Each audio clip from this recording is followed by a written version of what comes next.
In this video, you're going to learn the syntax of ES6 classes. So let's build our first example. So you'd need to use the class keyword followed by the name of your class. So I'm going to name it phone6. And then inside curly brackets, you define the different methods of the class. So the first one is called the constructor. And that's where you store the constructor function that you use to create instances of the class. So this is very similar to the ES5 constructor. So let's just copy paste this code.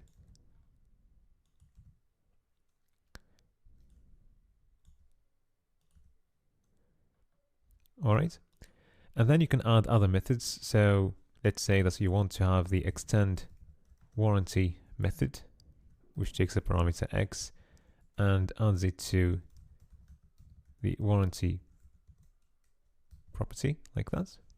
Right. All right. So now to create an instance of the class, you just need to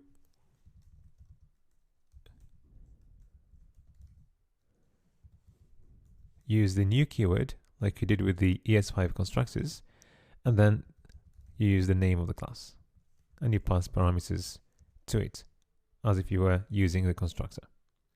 So let's give it a make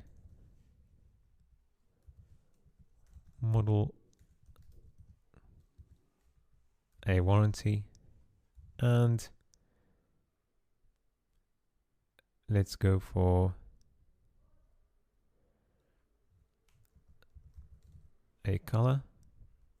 So now if we log my phone 6, this is what we're gonna get. All right. Now, ES6 classes are not really something new actually. They just provide a simpler syntax compared to ES5.